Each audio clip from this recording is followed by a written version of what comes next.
A bag of white powder slammed onto the polished oak evidence table with a force that echoed across the courtroom. Gasps rippled through the gallery.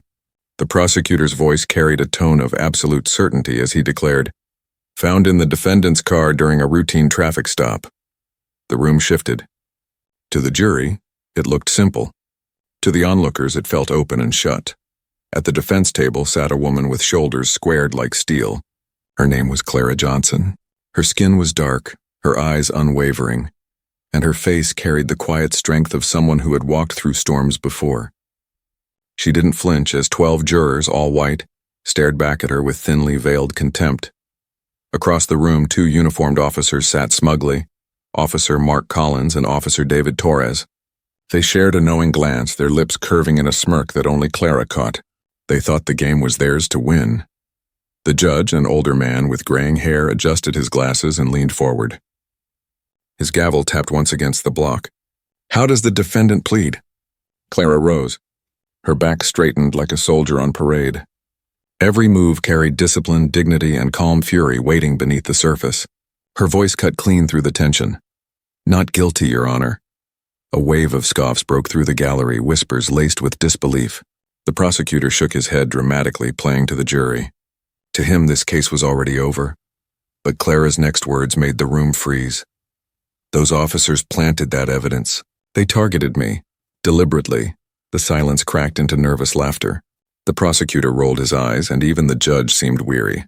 But what no one in that courtroom understood was that Mark Collins and David Torres had just made the most dangerous mistake of their careers, because Clara Johnson wasn't an ordinary defendant.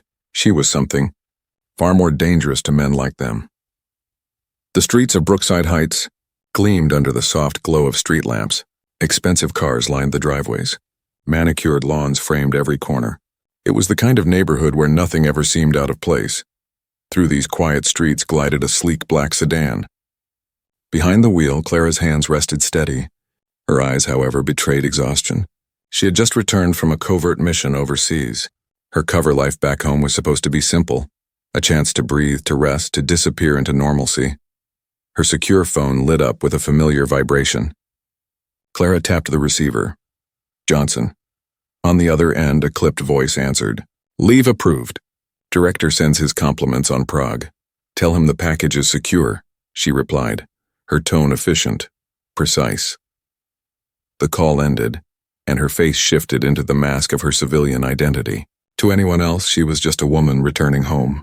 To her agency, she was one of their most disciplined operatives. But blocks away, 2 officers sat in their patrol car, restless in the dead quiet of the neighborhood. Mark drummed his fingers on the steering wheel, eyes darting restlessly over the empty streets.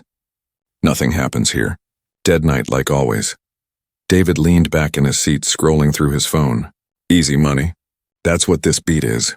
Mark's eyes sharpened suddenly, his gaze fixed on Clara's sedan gliding past. His tone shifted, dripping with a mix of suspicion and arrogance. "Well, look at that. What do we have here?" David followed his stare. "Nice car," Mark smirked. "Too nice for her in this neighborhood." The words carried poison, the kind of poison that revealed everything about what was about to unfold. David hesitated, weighing risk against opportunity. But after a long pause, he nodded. "Your call." And with that, the hunt began. Clara noticed the patrol car in her rearview mirror almost immediately. Her instincts were sharper than most people could imagine. She checked her speed. Perfectly within the limit. Signals precise. Every move textbook. There was nothing they could touch her for. But she knew. She knew exactly what was happening. The flashing lights erupted behind her. She guided the sedan smoothly to the curb. Her hands rested firmly on the wheel in plain sight. Her breathing stayed calm, but her mind spun through possibilities like a machine. This wasn't a traffic stop.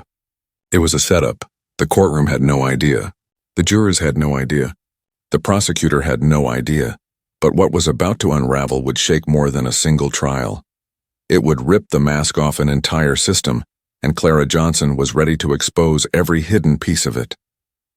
The patrol cruiser slid in behind Clara's sedan, red and blue lights reflecting against the windows of nearby houses. Curtains twitched as neighbors peeked outside. In Brookside Heights, traffic stops at night were rare. This one already felt like a spectacle. Mark Collins stepped out first. His boots crunched against the asphalt. His hand rested on his holster in a show of authority. The beam of his flashlight swept across Clara's face, lingering longer than necessary, as if the light itself was a weapon. "License and registration," he demanded. His tone wasn't a request. It was a verdict. Clara's voice stayed even, calm, calculated. "Officer, may I ask why I'm being stopped?" "You failed to come to a complete stop back there." Mark didn't blink as he lied. Clara kept her hands visible on the wheel. "My license is in my purse, registration in the glove compartment. I'm going to reach for them slowly." "Just do it," Mark snapped. From the passenger side, David Torres watched. His stance was professional on the surface, but his eyes carried hesitation. He saw Clara's composure, the steady way she moved, and it unnerved him. He mistook discipline for guilt. She handed over her documents. Mark's eyebrows rose at the Washington, D.C. address. His smirk sharpened. "Government employee? Long way from home?" "I'm visiting family," Clara said, smooth and unflustered. Mark's voice dripped disbelief.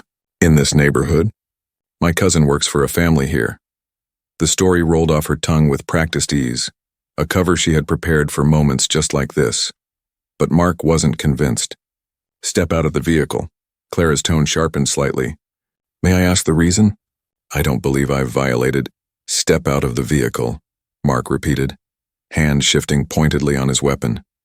She obeyed, stepping onto the pavement with balance so perfect it looked unnatural. Years of training taught her how to stand, how to breathe, how to mask the storm behind her eyes. David gestured toward the rear of the vehicle. Clara complied, her mind cataloging every violation of procedure. She knew exactly what they were about to do. Mark crouched near the driver's side. Clara caught the movement, his hand dipping into his pocket. She narrowed her eyes just before David blocked her view. "I found something," Mark announced with feigned surprise. He rose holding a small plastic bag of white powder. Clara's heart pounded once, only once. Then her face settled into controlled defiance. "That isn't mine. You planted that?" Mark's smirk faltered into a mask of offense. "Are you accusing an officer of fabricating evidence?" "I'm stating a fact," Clara replied, her voice clear, strong enough for every neighbor watching. "That was not in my car before you searched it." "Turn around and place your hands behind your back," David ordered, his voice steadier than his conscience. "This is wrong," Clara declared loudly, projecting her words for the nearby windows and porches. "I did not consent to this search and that evidence was planted." "Shut up and turn around," Mark barked. She complied. The handcuffs clamped tighter than necessary, biting into her wrists. David's pat-down lingered in ways it shouldn't have. Lights flicked on in nearby homes. Silent witnesses appeared in windows. Mark lifted his radio, pitching his voice for effect. "We've got an uncooperative subject with narcotics. Requesting backup." "I've been perfectly cooperative," Clara said firmly, her voice carrying across the street. Her words echoed in the ears of the neighbors who would remember them later. Mark leaned close as he guided her toward the cruiser. "Should have stayed in your own neighborhood," David added smoothly for appearances. "Ma'am, possession with intent to distribute is a serious crime." His whisper, however, dripped with venom. "You people always think you can get away with it." Behind the glass of the patrol car window, Clara watched as the two officers searched her sedan. When they thought no one was looking, they exchanged a subtle high-five. Inside the back seat, her eyes closed briefly. To the world, she looked defeated. But in her mind, gears were turning. She was calculating every step, memorizing every detail, and preparing her next move. Because Clara Johnson was no ordinary woman.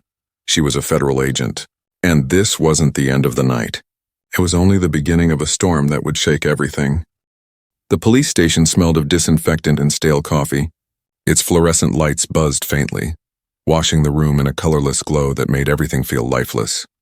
Clara was marched inside, wrists bound, her every step watched like she was already guilty. The desk sergeant barely looked at her. "Another one?" he muttered as Mark shoved the evidence bag forward. Papers shuffled, forms stamped. Clara's humanity was reduced to lines on a report. Flashbulbs popped as her mugshot was taken. Fingers pressed forcibly onto ink pads. Her personal belongings scooped into a plastic tray without care. Each step was designed to strip away dignity, to grind her into compliance. Through it all, Clara kept her face composed, her eyes lowered just enough to appear distressed for the cameras.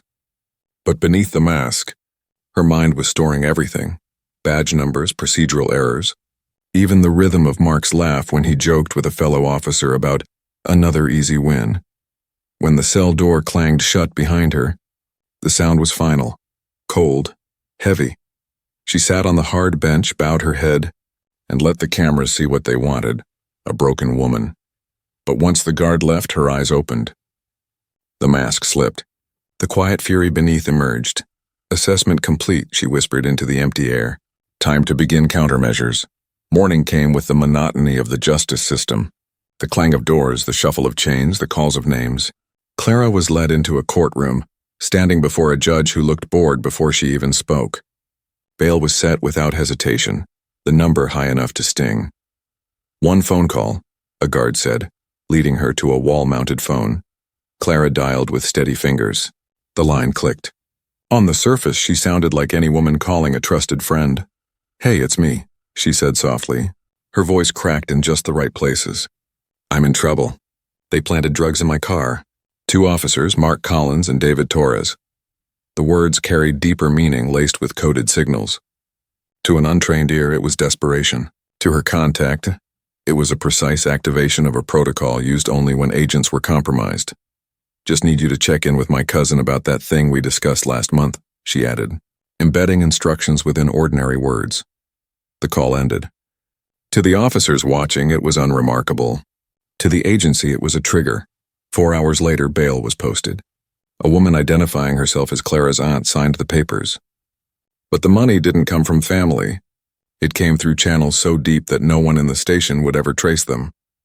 As Clara stepped out into the open air, her posture remained subdued, her pace calm. But her mind sharpened, already turning her apartment into a temporary war room. Later that night, she sat alone in her bedroom. She opened her closet, pressed her hand against the back panel, and a hidden door clicked open. Behind it, a secure room came alive, screens glowing, encrypted lines activating, a command center waiting. Within minutes, files filled her monitors. Personnel records, complaint histories, financial logs, social media activity. Every scrap of information about Officers Collins and Torres materialized under her gaze. Her secure phone buzzed. "This is unofficial," her handler said on the other end. "The director's position is that you should let it go. Charges can be dismissed quietly. No need to risk exposure." "This isn't just about me," Clara replied firmly. Her voice carried the weight of steel. "They've done this before. They're doing it systematically. They're targeting people who can't fight back. That's not our jurisdiction," her handler said, yet his tone betrayed hesitation. "It became our problem the moment they targeted a federal agent," Clara said. "I need resources, minimal, deniable, but I will have them." A long silence followed. Finally, her handler sighed. "Limited support. Nothing that ties back to us. That's all I need." Clara didn't waste a second. She reached out to Maya Chen, a technical analyst from her old team. Maya's brilliance with code and surveillance rivaled anyone in the agency. "They framed you?" Maya asked, her voice sharp with outrage. "Yes," Clara said. "And I need your expertise, quietly, off the books." "You've got it." "What's the plan?" Together they contacted Isaac Walker, a former prosecutor turned defense attorney who had built his reputation on exposing police misconduct. In his dimly lit office, Isaac studied her calmly. "What they did to you isn't unique," he said. "I've seen it before. Proving it, though, that's almost impossible." Clara's gaze didn't waver. "I have resources, and I'm willing to fight to the end." Isaac leaned back in his chair, searching her eyes for weakness. "Most people in your shoes take the plea. They bow their heads and walk away." "I'm not most people," Clara said. Her words rang like a bell. "And this isn't just about me." Isaac finally nodded. "Then let's begin."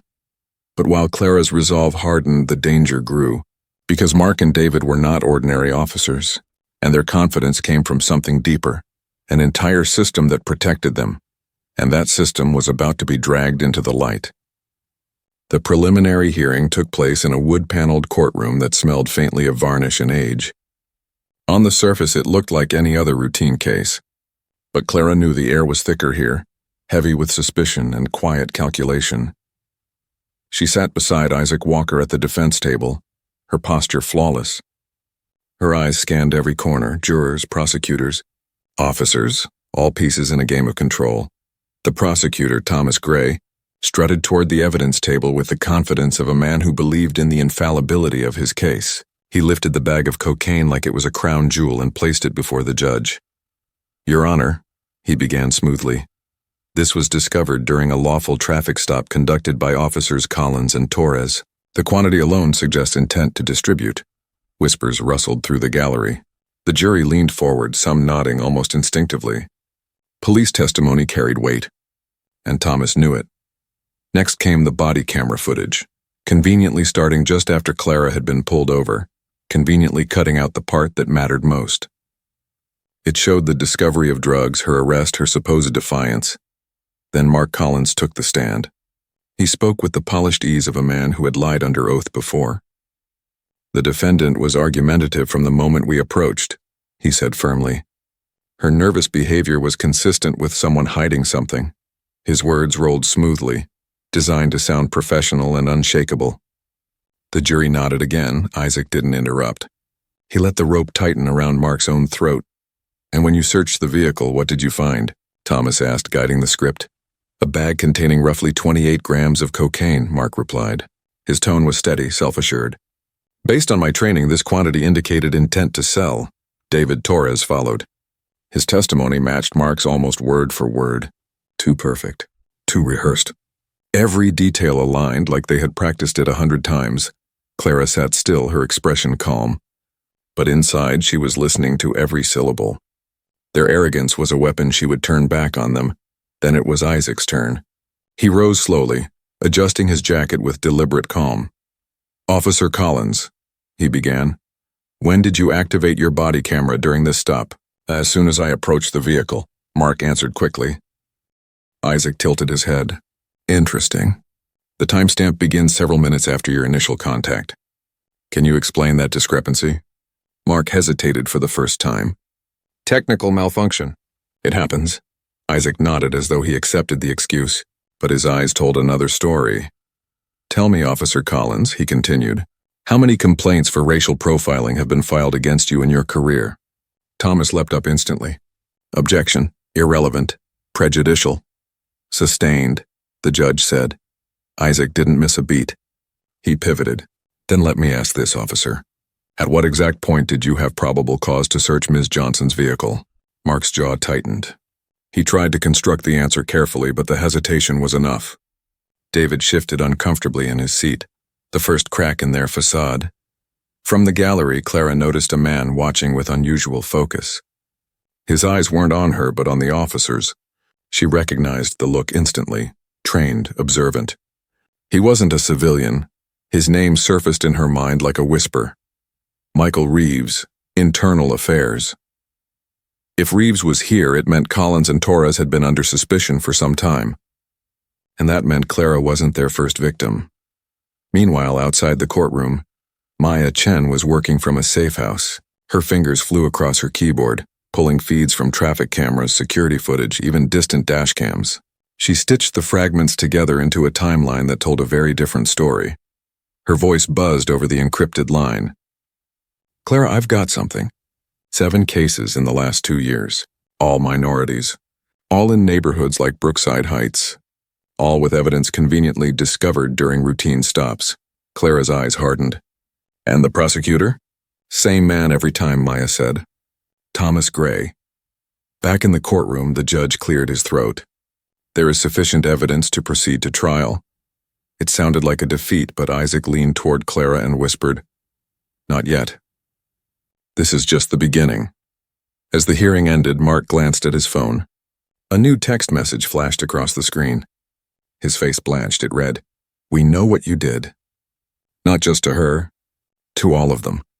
His hands trembled slightly as he slipped the phone back into his pocket, trying to hide the crack spreading through his composure. And in that moment, Clara knew.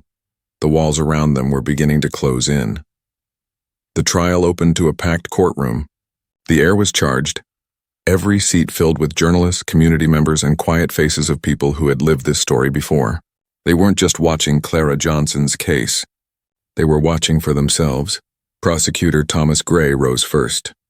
His voice was smooth, his gestures rehearsed. Ladies and gentlemen, this case is simple. 2 experienced officers conducted a lawful traffic stop. They discovered narcotics. The evidence is clear. The law is clear. The defendant's accusations are not just unfounded. They are desperate. He gestured toward Clara as though she were nothing more than an obstacle in his polished routine. Several jurors nodded along, then Isaac Walker stood. His opening statement wasn't theatrical. It was steady, methodical, each word dropped like a weight. This case isn't about drugs. It's about power. It's about abuse of authority. The evidence will show that Officers Collins and Torres have built their careers not on protecting the public, but on targeting minorities, falsifying evidence, and destroying lives. Ms. Johnson did nothing more than drive through the wrong neighborhood with the wrong skin color. The gallery stirred. The hook was set. The prosecution paraded its witnesses.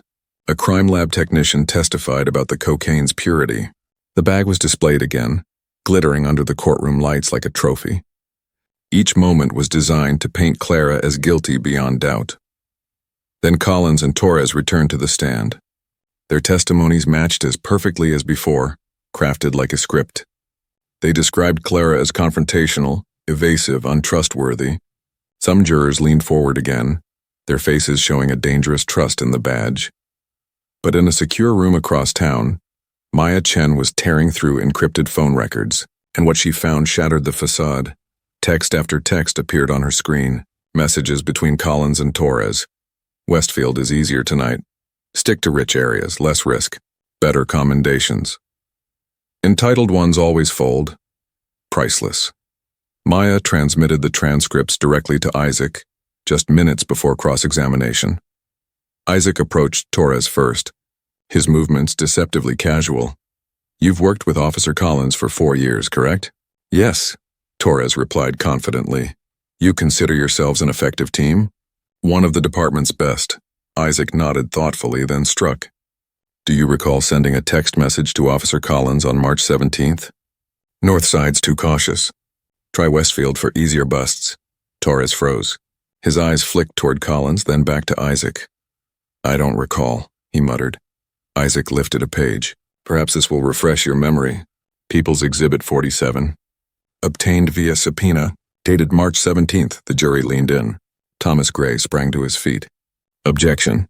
Evidence not provided in discovery. Isaac calmly held up the receipt. The prosecution received these records last week, Your Honor. I have acknowledgement right here. The judge studied the document, then nodded. Objection overruled. The witness will answer. The crack widened. Torres stammered, fumbling for explanations, but the damage was done. The jury's eyes narrowed. Doubt had entered the room. Then the doors at the back opened. A woman in a dark suit strode forward, handing Isaac a sealed envelope stamped with a classified insignia. The judge's gavel struck the block. Approach the bench. For several tense minutes, Isaac and Thomas whispered heatedly before the judge. Thomas's face reddened, his confidence crumbling. The judge's expression shifted from irritation to alarm. 20-minute recess, the judge announced abruptly. The gallery buzzed like a hive. Mark Collins leaned toward Torres, whispering furiously. But Torres kept his eyes forward, his jaw tight. When the court reconvened, the atmosphere had shifted. 3 officials in dark suits now occupied the back row. The balance of power had changed, though no one yet knew how. Defense calls Dr. Rachel Evans, Isaac said. A woman in her 50s approached the stand. She introduced herself as the director of forensic video analysis at Quantico. Dr. Evans, Isaac began, did you review video footage related to the arrest of Clara Johnson? I did, she replied firmly. A screen descended. The footage rolled. This wasn't the cropped body cam. This was enhanced video from multiple sources. The jury watched in silence as the sequence unfolded clearly. Mark Collins's hand sliding into his pocket, pulling out the bag and planting it under Clara's seat. The silence shattered into gasps. Jurors exchanged looks of shock. In the gallery, victims of past cases sat up straighter, their faces filled with a sudden hope. Thomas tried desperately. Objection. Chain of custody. The footage is authentic, Dr. Evans said without hesitation. We verified digital signatures and timestamps. There is no evidence of tampering. The objection crumbled. The truth was out, but Isaac wasn't finished. Your Honor, he said, the defense now calls Clara Johnson to the stand, not as the defendant but as an expert witness. The courtroom erupted. The judge's gavel pounded until silence returned. Clara walked to the stand with calm steps. The mask of a defendant fell away, replaced by the commanding presence of someone who had never truly been what she appeared. Ms. Johnson, Isaac began. In what capacity are you employed? Her voice was steady. I am a senior operations officer with the Central Intelligence Agency. My specialty is anti-corruption and institutional integrity investigations. I have served for 12 years, the jury froze. The gallery murmured. Collins's face drained of blood. Torres's composure fractured, his mind racing. Isaac pressed forward. Can you explain why you are certain the evidence was planted? Clara leaned slightly forward. Every agency vehicle is equipped with hidden recording devices. My car had 6 capturing video and audio from every angle. The footage shows Officer Collins removing the narcotics from his own pocket before placing it under my seat. Beyond the video, my training is designed for precision. I noted every violation, every detail. I can state without hesitation that the evidence was fabricated. Her words hit the room like a thunderclap. And then she added, her gaze locking on Collins. And this isn't the first time. Their actions form part of a larger pattern, one that will not remain hidden any longer. The courtroom was no longer a trial. It was an earthquake. The jury sat frozen, their faces a mix of disbelief and outrage. For years, Collins and Torres had worn their badges like shields, but in this moment, those shields shattered. Clara's testimony didn't just accuse, it dismantled.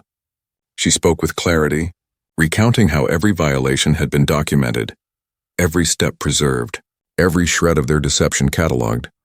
The prosecutor tried to claw back ground, asking why she hadn't revealed her CIA status sooner. Clara's answer struck like lightning. Because the truth isn't only about me. If I had revealed myself, it would have ended there. Their corruption would have stayed hidden, buried beneath my title. I chose to endure so that their pattern against ordinary people would finally be exposed. The gallery erupted. The judge's gavel thundered. Yet nothing could silence the truth now. That night, the city shook. News outlets replayed the footage on every channel. Commentators debated the rot within the police force. Families of past defendants lined up outside the courthouse, clutching files, photographs, names of those wrongfully convicted. Inside the police department, panic spread. The chief called emergency meetings. Officers whispered in hallways, their confidence gone. Internal Affairs investigator Michael Reeves finally stepped into the light, delivering files he had compiled for nearly 2 years. Complaints buried, witnesses silenced, evidence altered. The corruption wasn't isolated, it was systemic. Back in the courtroom, the reckoning grew sharper.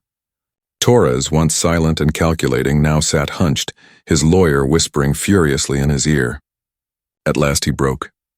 My client wishes to cooperate, his attorney announced. The words rippled like a wave. Torres took the stand again, his voice stripped of arrogance. It wasn't random. It was policy. We were told to keep certain neighborhoods clean. We were rewarded for drug arrests, pushed toward easy targets, people who looked like they didn't belong. Evidence was planted. Records were falsified. Promotions depended on it. He named supervisors, captains, lieutenants. The rot stretched up the chain like roots of a poisoned tree. Mark Collins snapped. He leapt to his feet, shouting, his mask gone. You're lying! You were in on it. You kept the records, you planned the stops.